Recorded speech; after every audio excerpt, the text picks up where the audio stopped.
Korang tahu tak, di dalam surah Al-Kahfi, Allah SWT pernah menyebut tentang seorang tokoh yang agung pada zaman silam, di mana tokoh ini dikenali sebagai Zulkarnain. Akan tetapi sampai sekarang, pemilik yang bernama Zulkarnain ini masih lagi menjadi tanda tanya dan juga misteri siapakah gerangan sebenar tokoh ini.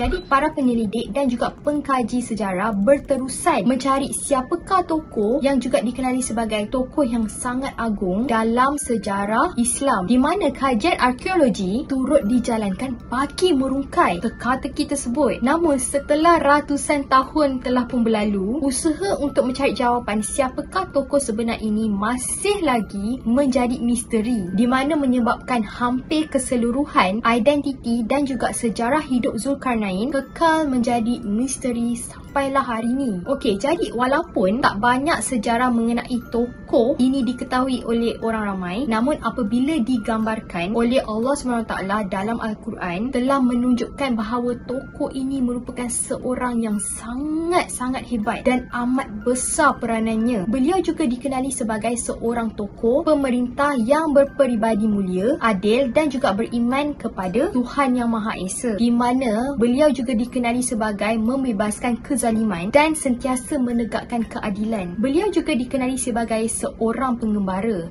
di mana beliau dikatakan pernah mengembara menuju arah barat sebelum ke timur dan meneruskan lagi perjalanannya ke kawasan pergunungan. Jadi dekat kawasan pergunungan ni lah cerita yang sangat popular lah yang dikaitkan dengan Raja Zulkarnain ni. Okey, jadi sebelum kita dengar cerita berkenaan dengan gunung tadi, kita berbalik semula kepada identiti Raja Zulkarnain ni, okey?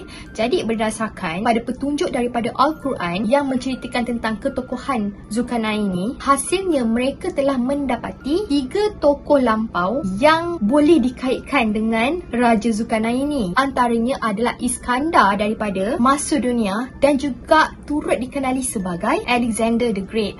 So korang mesti familiar kan dengan nama Alexander the Great ni kan? Jadi Iskandar ataupun Alexander ni dikenali sebagai seorang yang lemah lembut, pintar, berani dan juga berwawasan jauh tau korang. Jadi dikatakan Iskandar ni juga sebagai salah seorang tokoh yang suka mengembara lah. Jadi pengembaraan Iskandar ni dikatakan menepati ciri geografi dalam surah Al-Kahfi. Walau bagaimanapun, setelah diteliti dan juga dikaji secara mendalam, ada di kalangan pengkaji dan juga penyelidik mengatakan bahawa Iskandar bukanlah Zulkarnain yang sebenar. Sebab apa tahu? Mereka menyangkal bahawa Iskandar ni ataupun Alexander ni bukanlah Zulkarnain. Sebab menurut mereka, Iskandar ni banyak menyembah dewa Yunani dan juga sering berpesta dan juga meminum arak. Malah dikatakan, awak-awak lah, malah dikatakan Iskandar juga pernah mempunyai kekasih yang jantinanya juga merupakan seorang lelaki. Okey, jadi Iskandar tadi para penyelidik mengatakan ianya bukanlah Zulkarnain. Dan pada masa yang sama terdapat lagi seorang tokoh yang disamakan dengan Zulkarnain, di mana tokoh ini juga dikenali sebagai Khurshid Al-Farisi. Maaf kalau salah sebut. Jadi dikatakan beliau juga merupakan seorang raja daripada Parsi dan lebih dikenali sebagai Cyprus the Great. Jadi dikatakan beliau telah pun berjaya menyatukan kembali kerajaan Laida dan juga Media dan menjadi pemerintah Parsi yang pertama.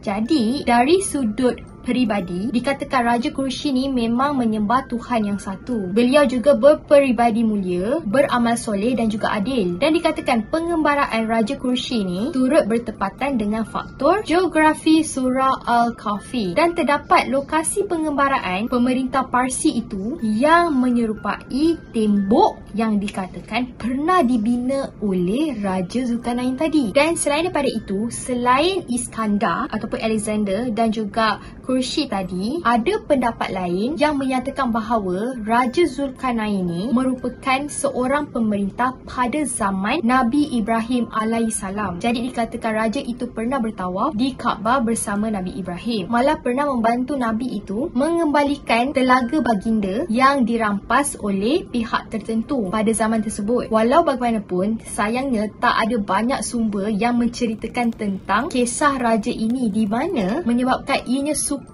untuk dikaitkan lagi tentang kisah Raja Zulkarnain ini dengan raja tersebut dengan lebih detail berbanding dengan Quraisy tadilah, Raja Quraisy tadi. Jadi secara kesimpulannya, Raja Zulkarnain ini merupakan seorang tokoh yang kita memang tak boleh nafikan kewujudannya. Sebab apa Sebab nama Zulkarnain ini memang pernah diwahyukan serta diceritakan oleh Allah Subhanahu Wa Taala kepada Rasulullah SAW dan juga di dalam Al-Quran. Jadi antara kisah berkenaan dengan pengembaraan Raja Zulkarnain yang agak popular adalah pada satu hari saat Raja Zulkarnain ini dalam perjalanannya untuk mengembara, beliau telah pun sampai di belahan bumi barat dan pada masa itu beliau telah mendapati satu kaum Jadi daripada situlah Raja Zulkarnain telah pun diberi pilihan apakah beliau akan menghukum kaum tersebut dengan siksaan ataupun berbuat baik kepada kaum tersebut, macam memaafkannya lah. Jadi kerana Allah SWT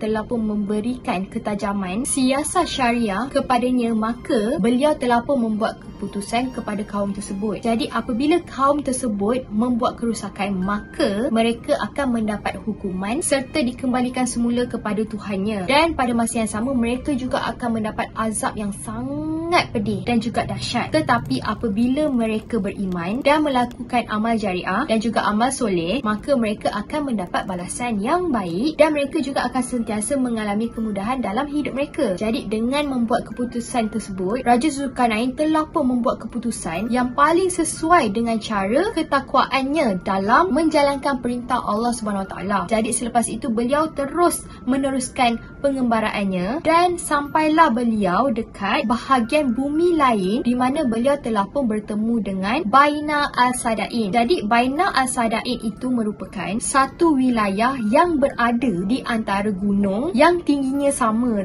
dan dekat tempat itu jugalah beliau telah pun bertemu dengan satu kaum yang hidup dalam ketakutan. Sebab apa? Sebab kaum itu sentiasa terancam dengan satu lagi kelompok perosak, di mana kelompok ini dikenali sebagai Ya'juj dan juga Ma'juj, di mana makhluk ini dikatakan makhluk yang sangat-sangat dahsyat korang, sangat-sangat menakutkan, satu kelompok yang mendatangkan kerosakan kepada umat dan juga bumi. Jadi daripada sinilah kisah Raja Zulkarnain ini menjadi sangat terkenal kerana kisah ni yang bijaksana dan juga adil dalam membina tembok penghalang untuk makhluk tersebut. Jadi dikatakan kenapa makhluk Ya'juj Ma'juj ni dikatakan kelompok perosak dan juga sangat kejam sebab dikatakan kelompok ini sentiasa membuat kerosakan dekat muka bumi, dekat negeri, membunuh serta merampas makanan apapun yang ada di muka bumi ni. Jadi pada masa tu kan kita tahu bahawa Raja Zulkarnain telah pun bertemu dengan kaum teraniaya ni kan, oleh sebab kelompok Ya'juj dan juga Ma'juj tadilah. Jadi apabila kelompok teraniaya tadi menceritakan apa yang mereka alami kepada Raja Zulkarnain, lantas kelompok itu pun telah pun meminta bantuan kepada Raja Zulkarnain untuk membuat dinding pembatas antara mereka dan juga kelompok Ya'juj Ma'juj tadi. Maka selepas itu Raja Zulkarnain pun mengkabulkan permintaan kaum yang teraniaya tadi. Jadi semasa proses membina tembok penghalang tadi, dikatakan Allah SWT juga turut membantu Raja Zulkarnain untuk membina tembok tersebut dengan menggunakan teknologi serta ilmu pengetahuan. Dan ternyata tembok itu dibuat daripada besi yang dipanaskan dengan api sampai mendidih Jadi daripada situlah bangsa ataupun kelompok perosak tadi tak boleh keluar ataupun melubangi untuk menembus tembok tersebut sampailah tibanya hari yang hampir kiamat nanti. Dan betapa hebatnya tembok tersebut, dikatakan kaum perosak tu tidak lagi boleh menuju ke negeri lain ataupun ke daerah lain. Sebab apa Sebab tembok tu je lah satu-satunya jalan untuk keluar ke negeri ataupun daerah lain. Jadi itulah cerita berkenaan dengan kehidupan kehebatan Raja Zulkarnain dan juga cerita berkenaan bagaimana Raja Zulkarnain, seorang raja yang mengembara, suka mengembara dan akhirnya membantu kaum yang sedang teraniaya dengan membina tembok penghalang yang sangat kukuh dan juga sangat kuat, di mana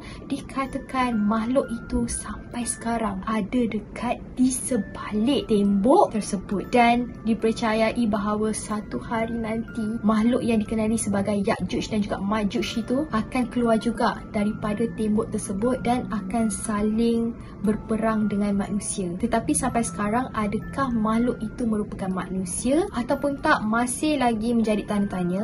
Kepada siapa-siapa yang ada info lebih berkenaan dengan makhluk tersebut, boleh komen di bawah. Jadi sekarang, adakah korang suka dengan cerita Fira? Kalau suka, boleh tekan butang like, dan next time kita akan jumpa lagi dengan topik yang berlainan. So thank you so much kepada yang dah tengok video ni sampai habis. See you again next time and bye!